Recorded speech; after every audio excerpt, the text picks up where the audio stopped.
Hi guys, it's Jamila here from Slapp. Today I'm going to be doing a video on the brand new Lisa Eldridge Eyeshadow Palettes. These are brand new from Lisa Eldridge and her first ever eyeshadow palette, so I thought I would try them out. But if you haven't subscribed already guys, please subscribe. We'd love to have you in the Slapp family. And without further ado guys, here is the video. I got the shade Cinnabar, which is the brownie bronzy one. I felt like this one would be the one I would wear the most, but I will be showing you swatches of all of the palettes in this week's vlog, which will be vlog 67 I believe. That is available only to members, so do join our membership. It's £1 a month. I've also got the holiday lipstick. I'll be doing that for Friday. She did say that she had spent years formulating this and working on this, and she came out with I think five eyeshadow palettes.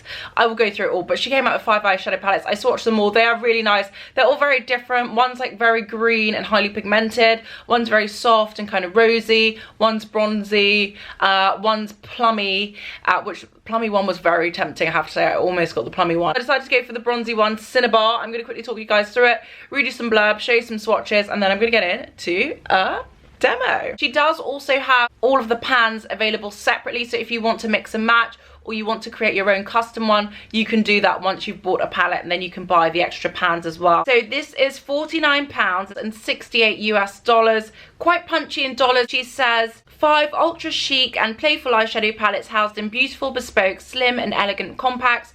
Each one contains a curation of 6 totally harmonious and complementary shades in my own unique, easy to blend, microplastic and talc-free high performance formulas. So I got the shade Cinnabar.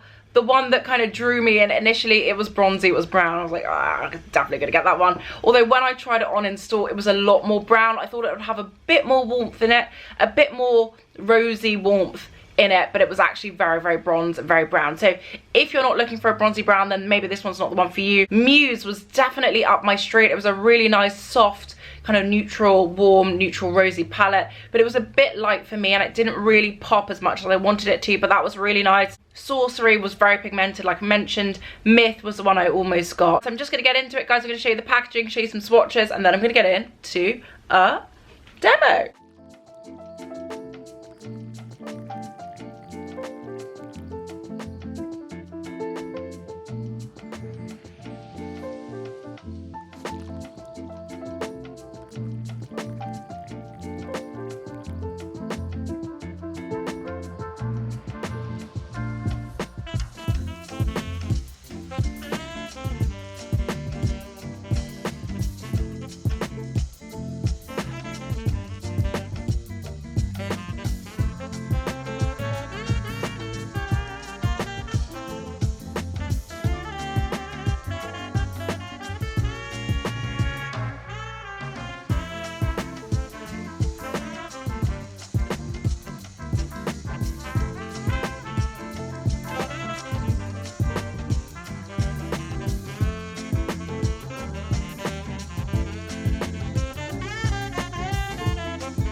So guys, those are the swatches on, and I have to say I'm very impressed. It actually is a lot more impactful and warmer and nicer and more interesting than it was when I swatched it in store. When I swatched it in store, it felt very brown and all bronze, but actually the copper one really is much warmer in real life, in my light, than it was in store, and the top coat also has a bit more going for it than it did in store. So I'm actually really impressed with these, even though I have loads of shades like this, lots of nudes and browns and gold and bronzes and coppers. I couldn't quite think of one palette where I had all of them. The closest thing I could think of was the Pat McGrath Mothership 5, which actually was very similar. The only difference is the copper one is a lot more red, a fiery red copper. The gold is a bit of a lighter gold than the Lisa Eldridge. The dark browns weren't too dissimilar, although the Pat McGrath one's a bit more chocolatey and the Lisa Eldridge one's a bit more neutral and almost a black. The pink wasn't quite the same, but it is a pink I love very much. And the medium tone brown, the kind of my skin tone brown shade, was actually very similar to the Lisa Eldridge. I think they're probably the closest dupes, those two browns. I also wanted to try it against the Copper Charge, the copper in the Copper Charge that I recently tried from the Charlotte Tilbury Copper Charge palette, and the copper isn't too dissimilar. It's just probably a little bit brighter than the Lisa, but not a huge amount of difference between those, to be honest. They're pretty much the same color copper. I'm excited to try this. I'm really happy to have everything in one palette. If it works out well, I think this is going to be a palette I will use and reach for a lot. The packaging is really nice. It's got like a smooth side and kind of a ridge side.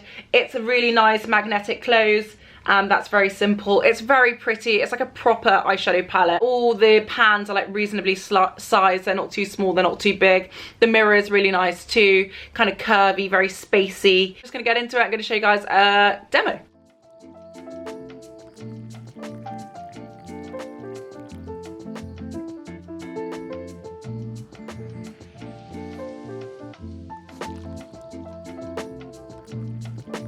This is a really nice kind of simple brown shade. It's not doing anything too radical. It does get slightly crumbly. It looks a bit weird in the pan, and there is a bit of kickback, but I do like the shade.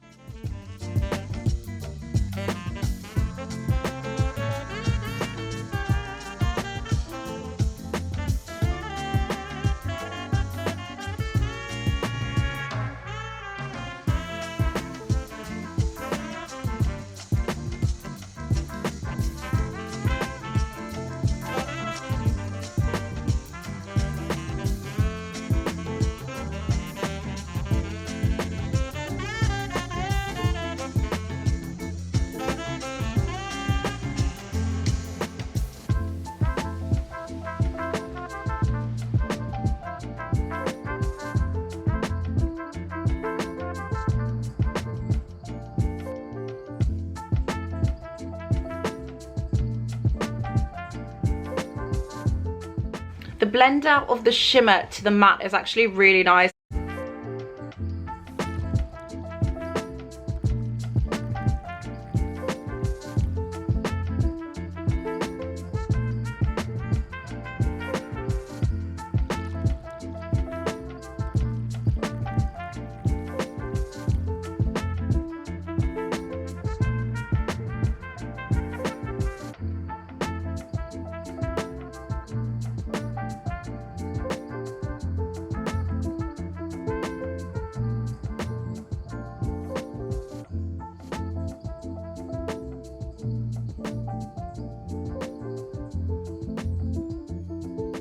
So guys, that is it. That is my finished look. That is a brand new Lisa Eldridge eyeshadow palette in the shade Cinnabar. Not too bad. I think it swatched probably more interestingly than it actually looked on my eyes. My main problem with it is that these two shimmery shades, the copper and the kind of gold one, on the eye they actually look pretty much the same. You can't really see much of a difference, although I just say that this kind of rosier copper one just is a bit smoother and a bit more effective and flattering on my skin tone than the lighter one, but they are very close to each other. You almost wouldn't notice almost wouldn't notice a difference. The lid topper shade is nice. I don't think it really changes the game. I don't think it does anything really dramatically different or interesting. The light one here is quite light for me. It definitely wasn't a base shade for me, which is what I did initially and realised it was definitely not a base shade for me.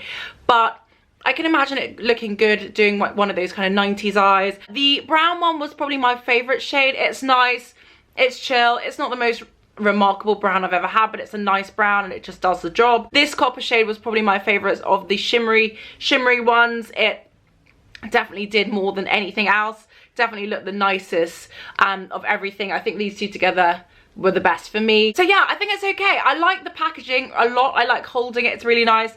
It feels really nice to use. I don't know if it's necessarily something I would buy again. Obviously she does have other shades, so potentially I would mix and match them. I've just seen the pinholes at the back.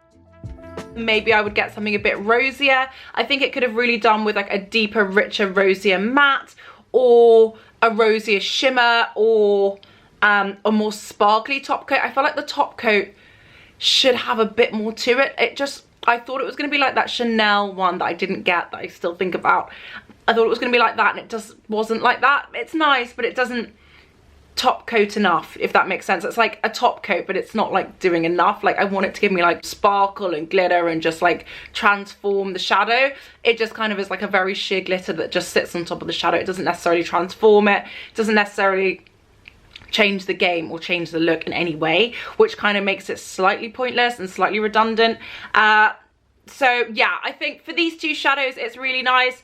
For these three potentially, or for these three potentially. This and that, pretty much the same thing. This is nice, but like for me, but would be good on like a medium skin tone. I'm sure if I was more of a makeup artist, I'd be able to do some really cool things with this, but I'm not. I'm just your average consumer, and I want things to work for me like an average consumer. So I think for an average consumer it's not bad. It's kind of an average palette.